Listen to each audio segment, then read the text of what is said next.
Salve, salve, alunos! Chegamos para mais uma aula de História. Eu digo História geral.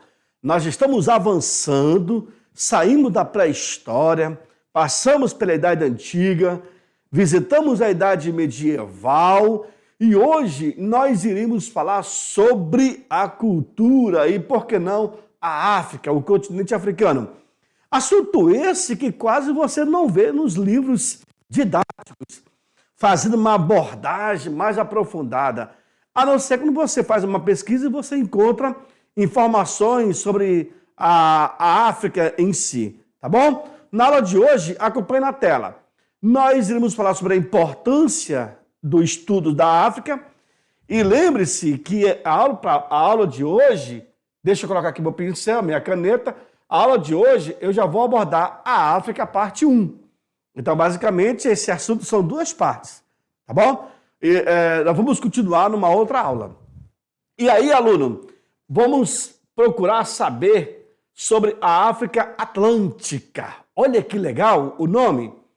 A importância do estudo da África, o porquê se faz necessário estudar o continente africano, viu? O continente africano e a sua diversidade, olha que bacana. Nós vamos aprender um pouco a conhecer a língua, a cultura, a economia, as tradições africanas. E aí abordamos também a língua africana. Olha que legal. Nós já estamos na aula 33.1, beleza?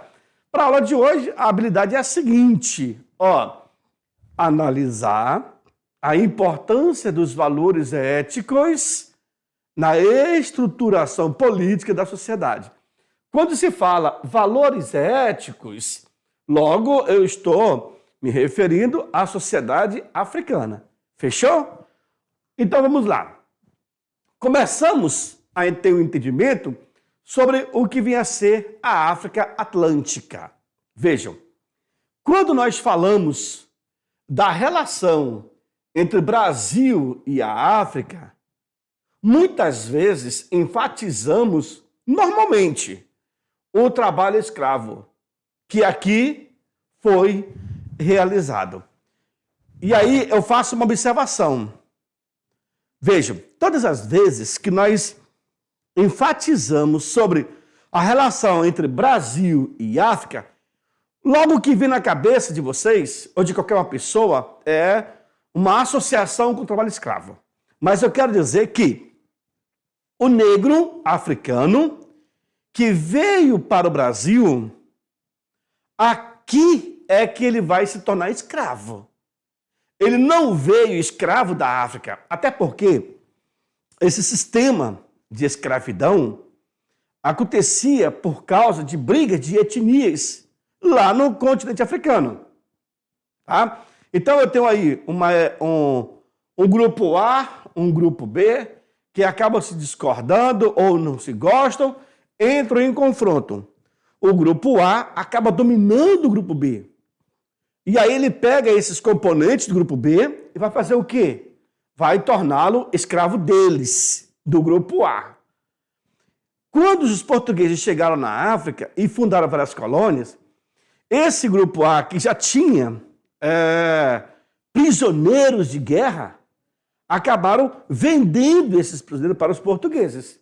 Os portugueses, então, trouxeram esses negros da África, levaram para as suas ilhas do Atlântico e lá eles irão exercer o papel de trabalho escravo.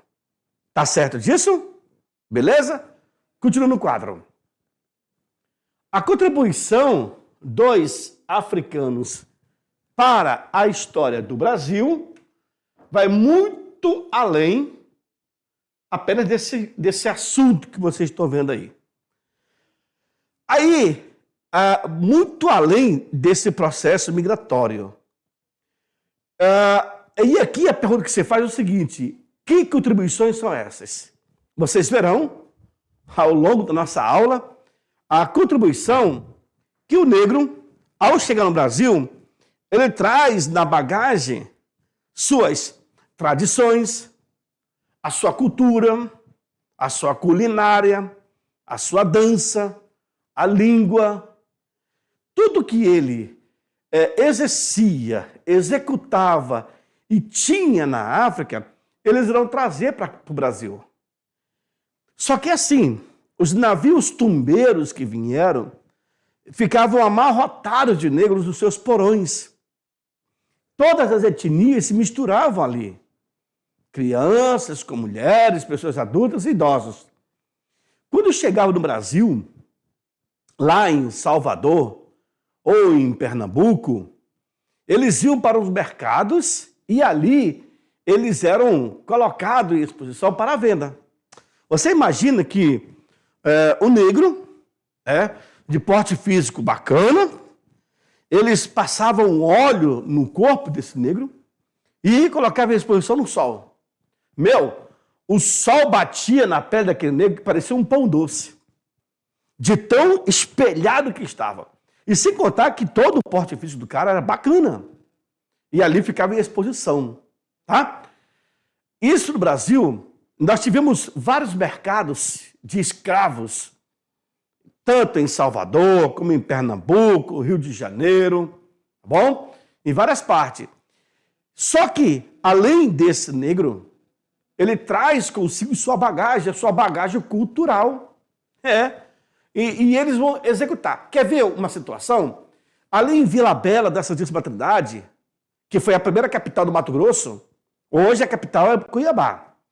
Mas Vila Bela, você ainda tem um aglomerado, um certo grupo de negros, e lá em Vila Bela nós temos a congada, que é uma dança que os negros trouxeram do Congo, é chamada congada. Existe um período que se prepara a tradição e coloca-se em prática. Tá bom?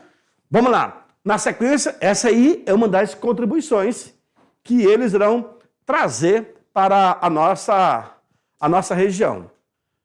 Veja, o próprio mapa do Brasil, ele acaba trazendo essa imagem muito significativa para entendermos o território em si, como ele é abordado, né? Continua aí. Como esse território ele é abordado, e aí dentro do próprio território você tem as feições do negro, tá? E chama atenção, porque você vê a estrutura facial, os lábios, o nariz, a testa, né, o queixo, que retrata a figura feminina ou masculina de um negro, desses que vieram para o Brasil. E o detalhe, senhores, é uma raça, é um grupo, eu vou defini-lo como grupo. Não deixa de ser raça, mas eu vou definir como um grupo. Esse grupo de negros que vieram para o Brasil e que aqui se tornaram escravos, eles são responsáveis pela a formação da sociedade brasileira. Porque, a princípio, nós já tínhamos aqui os nossos nativos, várias nações indígenas. E aí chega os portugueses e, a partir do século XVI, já irão trazer levas e mais levas de negros, e nessa junção, né, nessa mistura, nessa miscigenação do negro com o caboclo, aí tem a transformação do cafuzo, do mameluco, né, e assim por diante. Então, a nossa sociedade, ela acaba sendo criada a partir dessa união de raças. O branco, o negro e o índio. Por isso que o Brasil é um país assim muito gostoso de se morar e, ao mesmo tempo, tem um entendimento entre as pessoas, né? Independente, a gente sabe que tem um caso ou outro de racismo, de preconceito, mas são casos isolados que logo se procura resolver, porque em pleno século XXI não é mais admissível você ter esse tipo de comportamento, tá bom? Por isso que a imagem, ela retrata muito bem. Em uma das minhas aulas, eu falei lá atrás que a maior concentração de índios no Brasil está na região norte. A maior concentração de negros no Brasil, nós temos aí Bahia e Rio de Janeiro. e a maior concentração de pessoas brancas se encontram no sul do país. Então você vê a localização de cada componente racial no Brasil. E aí, juntando esse grupo, nós temos essa sociedade maravilhosa que são os brasileiros, e muito bem valorizado e admirado pelo mundo inteiro, tá bom? Avançamos. Durante muito tempo, a sociedade brasileira, ela vai seguir as características de organização política, econômica e social, que vai ser impostas pelos portugueses.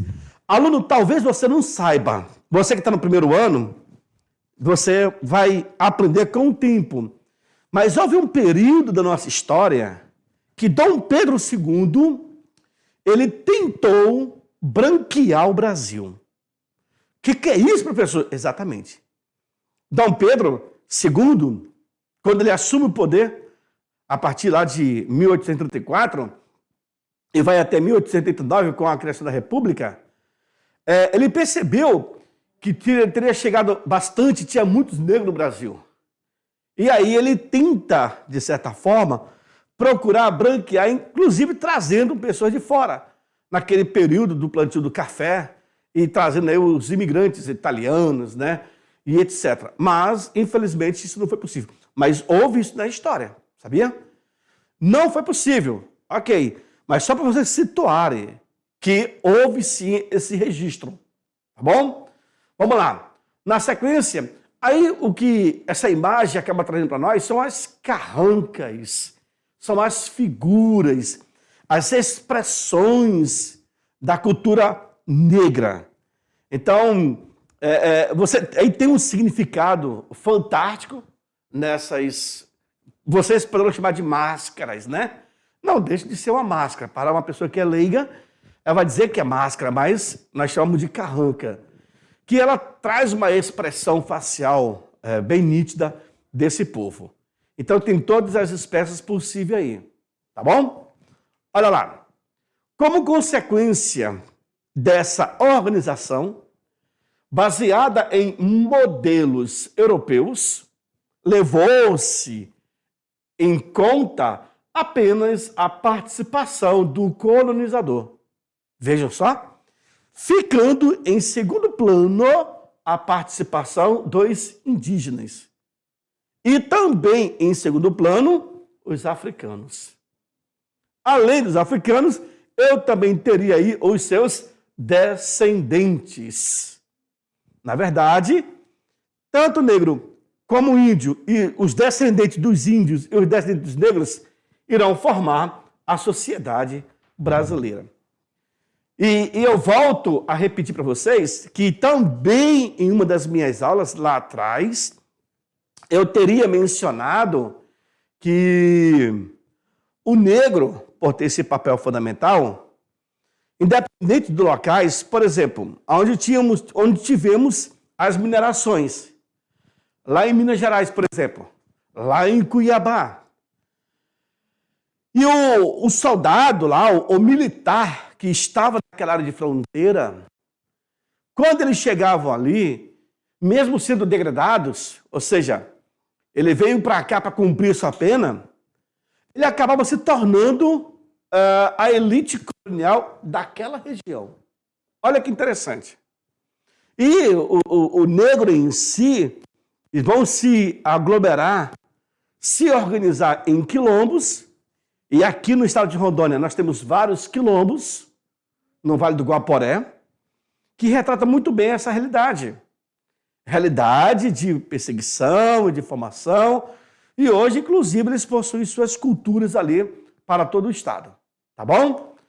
Na sequência, o Brasil com o DNA da África. Imagine na costa dessa mulher, nós temos aí o nosso DNA, que é um mapa do continente africano com o continente americano. Então, basicamente, na América do Norte, América Central e América do Sul, nós temos a presença maciça da mão de obra negra, tá certo? que eu diga os Estados Unidos. E olha que os Estados Unidos é uma sociedade onde o preconceito é acirrado. Inclusive, esses dias, novamente, mataram um jovem, que a polícia matou um jovem negro, e começaram novamente os movimentos. George Floyd. O ano passado teve essa morte também, que chamou a atenção. A região de Mississippi, aquela região, a maior concentração são negros, então assim, se percebeu que na década de 60 nos Estados Unidos, a discriminação era muito alta, né? Inclusive, Martin Luther King é um dos grandes homens que vai levantar a voz, né, buscando uma igualdade social para todos. E vira e mexe, sempre vai acontecer uma situação desagradável. Em pleno século XXI, ainda tem gente que acredita na discriminação, sabendo que todos, importante é a alma, né? Mas são pessoas literalmente preconceituosas, tá bom? Na sequência, então, observe uma figura magnífica que vocês analisam ao perceberem os dois continentes, né? O nosso DNA em si. Na última década, por exemplo, do século XX e o início do século XXI, nós teremos o quê? Uma mudança, não é isso? Órgãos governamentais brasileiros voltados à educação passaram, então, a emitir pareceres e legislações a fim de estimular e deliberar o estudo sobre a África e a cultura afro-brasileira. Isso já não é mais dúvida para ninguém, porque sempre quando se fala na questão racial, tanto do branco como do índio e do negro, você vê a participação muito pouca, tanto do índio como do negro, na nossa sociedade, né? Ainda não, as políticas públicas elas estão avançando a passos muito lentos. Então você vê, o negro hoje, para poder chegar na universidade, eu preciso ter uma cota. Mas o Brasil, professor Osmar, falando os conhecimentos que eu tenho, eu falo por mim. Eu vejo, enquanto pesquisador, enquanto professor, o Brasil tem uma dívida muito grande com os negros, que foram arrancados dos seus leitos, dos seus ambientes, vieram para cá, ajudaram a construir o Brasil, né? Se miscigenou, ainda possível, são vistos como preconceituosos, eles são retalhados pela sociedade. Na minha concepção, eu vejo que o Brasil, sim, tem essa dívida. E aí, políticas governamentais acabam criando condições para que o negro possa interagir na sociedade, participar da sociedade. E aí se cria programas e mais programas, que chamaram políticas públicas, para poder corrigir o passado. Se corrige o passado? Não se corrige, mas podemos prevenir o futuro. Tá certo? Isso vale tanto para negros como também para índios. Eu tenho situações aí, eu tenho lido, nós temos índios que têm doutorado, para você ter uma ideia. Eu tenho índios médicos, eu tenho índios advogados, eu tenho índios pesquisadores.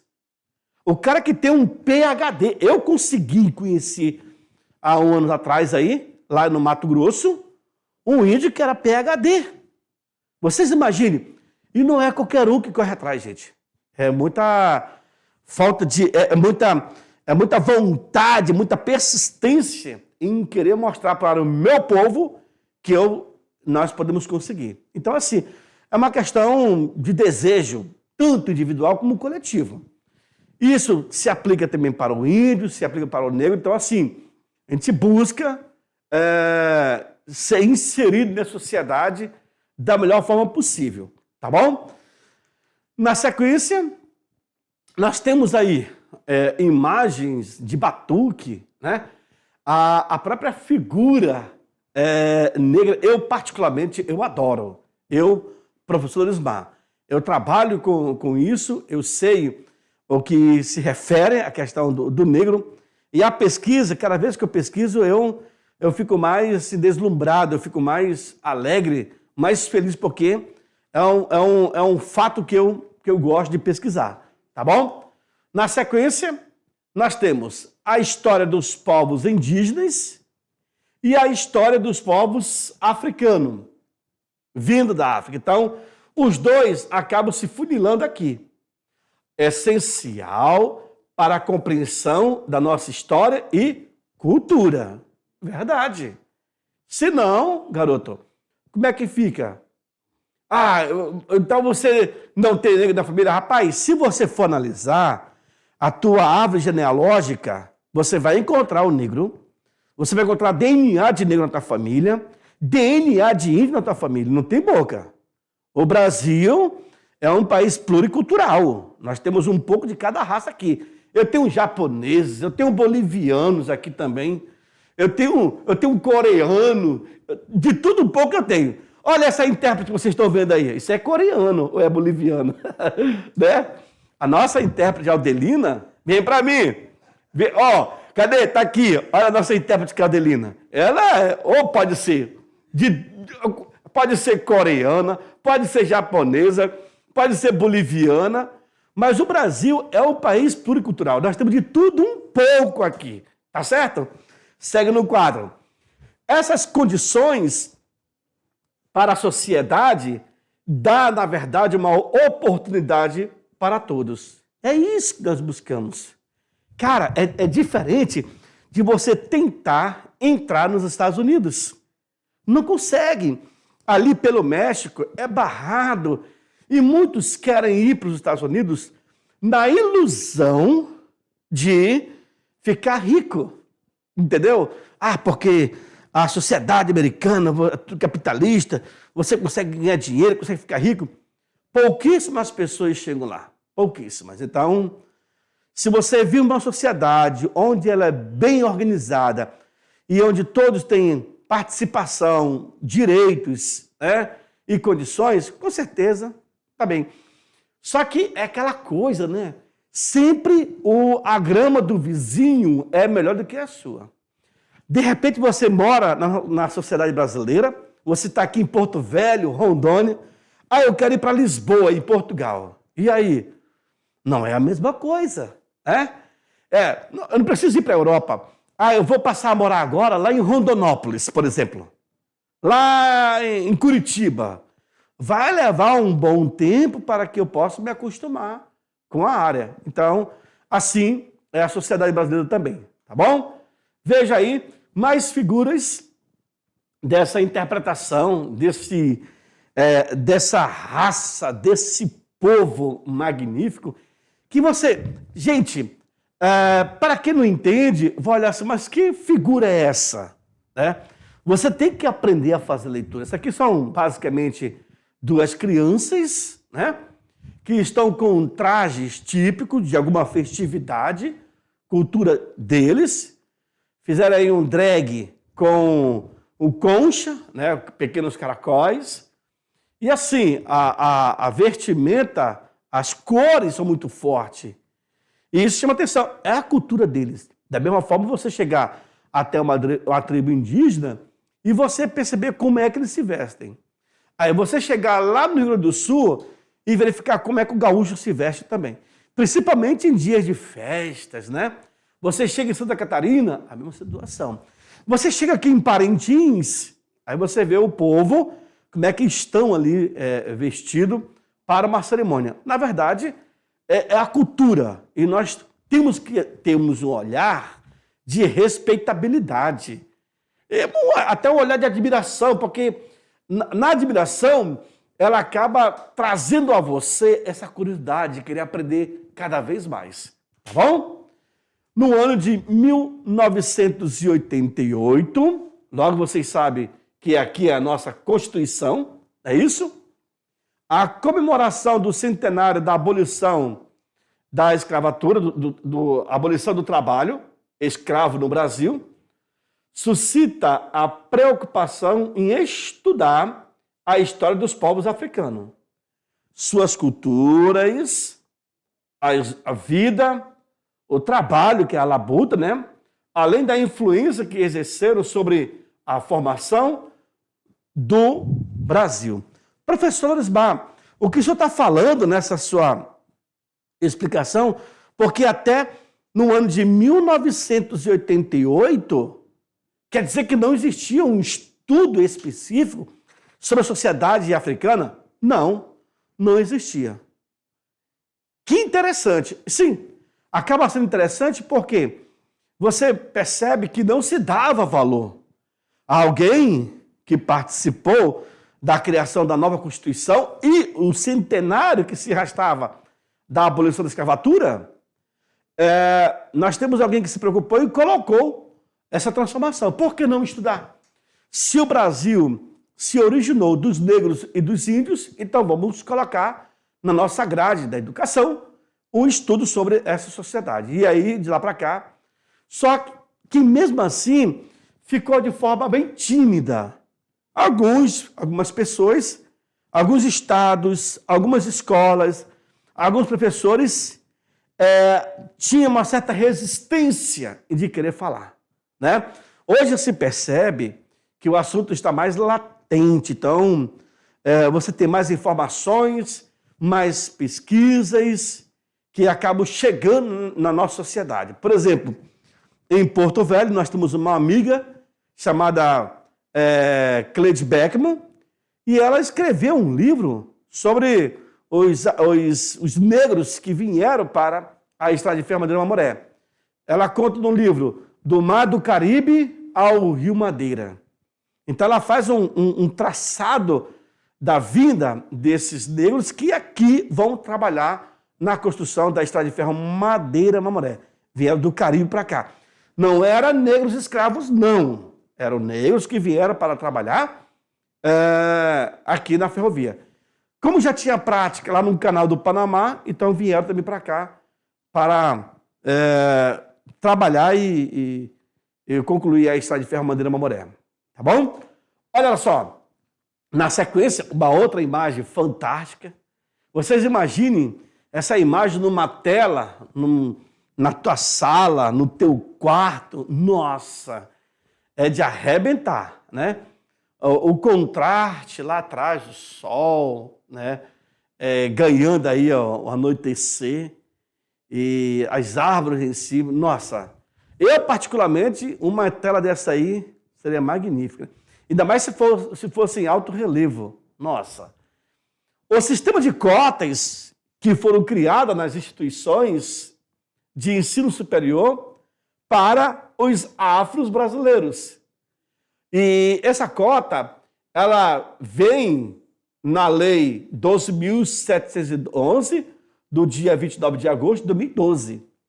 Nós estamos bem, basicamente, 9 anos, alunos. 9 anos. 2012 para 2021, 22, completam 10 anos. Então, esse ganho é recente, que vocês estão percebendo. Se você fosse fazer uma pesquisa, professor, vamos pesquisar a entrada do negro nas universidades de 2012 para trás. Aí você vai chegar num cálculo. Quantos alcançaram o curso superior?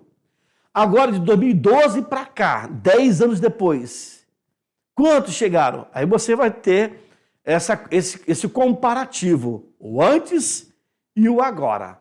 Tá bom? Joga na tela.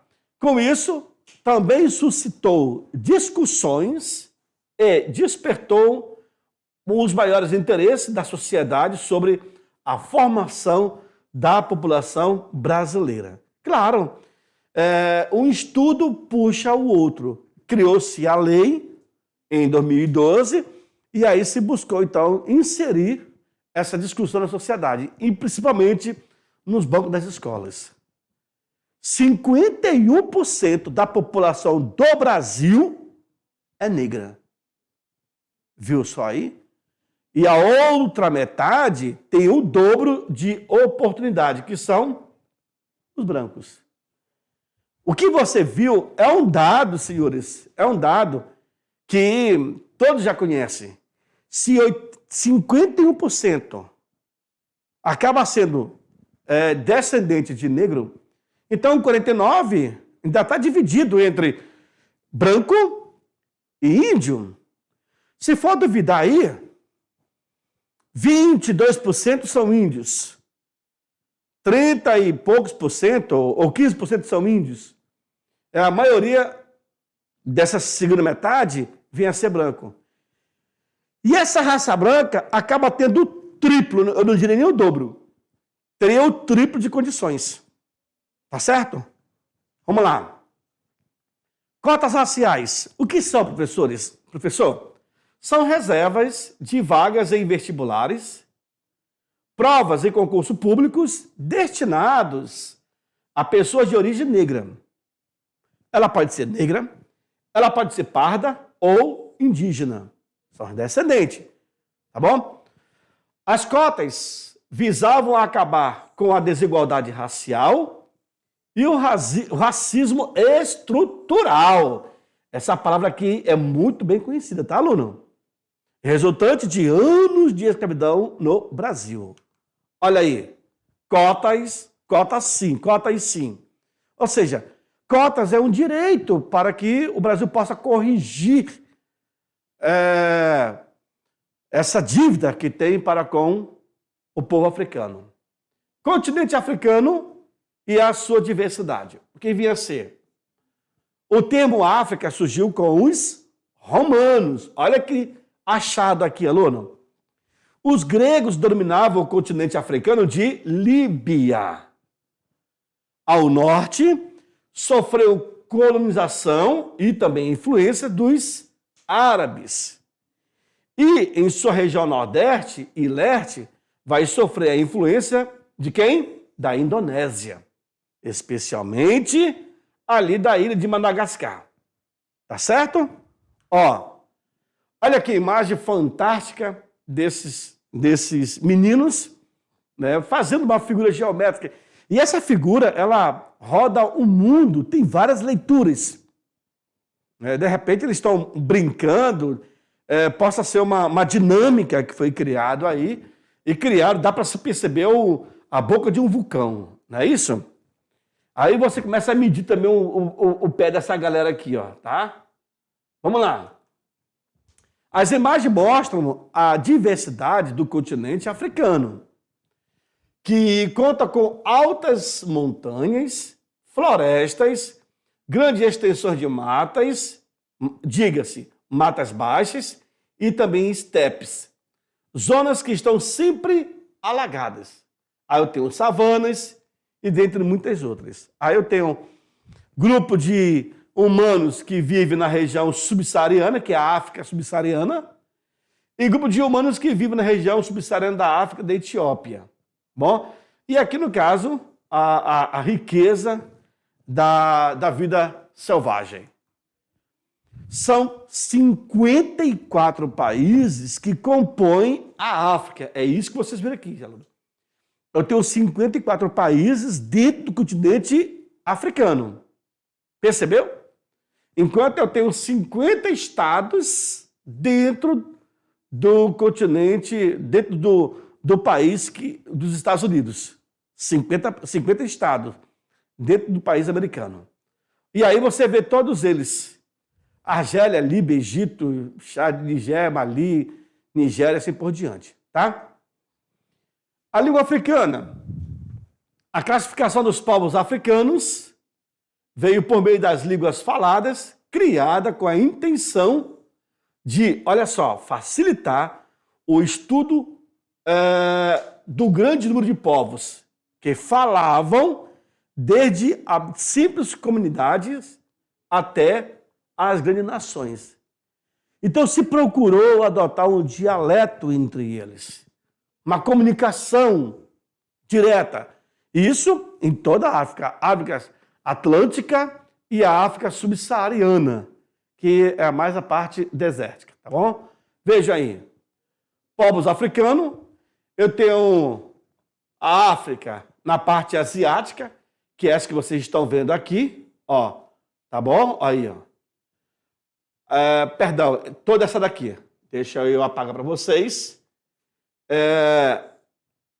A África asiática, que é essa daqui, é tudo isso daqui que vocês estão vendo. E a nígero-gongolesa, essa que vocês estão vendo aqui, ó. Agora sim, tá? E pegando também essa parte aqui. E a banta, essa daqui, ó, que vocês estão vendo. Tá bom? Isso para vocês terem uma noção da língua, os dialetos que são falados no continente africano. E ele é gigantesco, percebe? Olha só, olha o tamanho. Observando que o Estreito de Suez, o canal de Suez, vai estar aqui, ó, entre o Egito e Israel, certo? Olha lá, as línguas oficiais da África. Eu tenho afrikaans, nós temos a árabe, nós temos o inglês, temos o francês, o português, o espanhol, o swahili e outras línguas também que foram faladas. Nossa, professor, então o continente ele vai ser colonizado por várias nações. Exatamente. O que vocês observaram aqui nessa legenda é justamente os países que conseguiram colonizar a África. E os portugueses, em inglês, olha só a cor aqui, ó. Olha só. Gente, olha o francês aqui, por onde está espalhado. O português, que é esse daqui, ó, vai estar aqui, vai estar aqui. E o árabe, ó, na parte de cima. Ali do Marrocos, né? Entenderam? Casablanca, lá em cima. E o espanhol, bem pouco. Apenas aqui embaixo. Lá no Cabo das Tormentas. Pouquíssimo mesmo. Tá bom?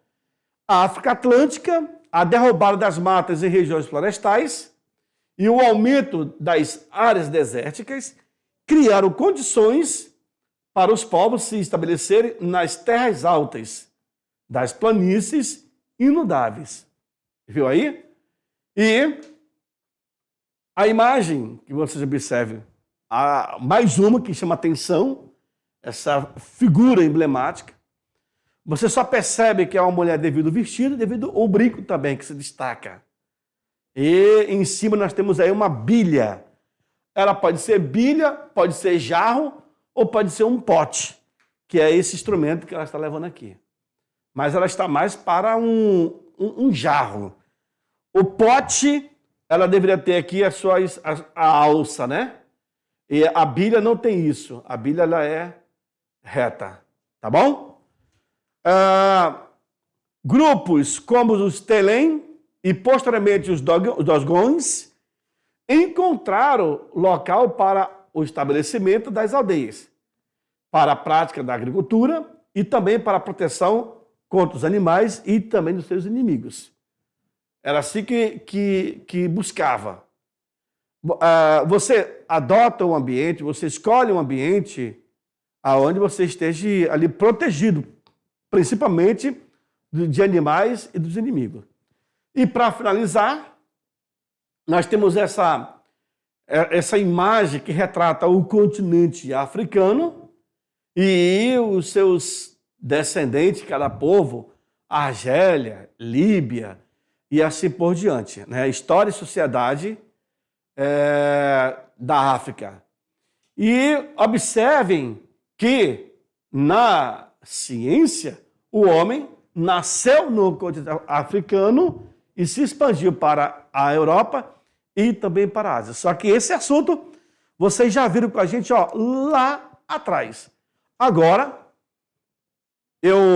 daqui a pouco nós vamos fazer aquela revisão de 5 minutos. Então, até já. Tchau, tchau.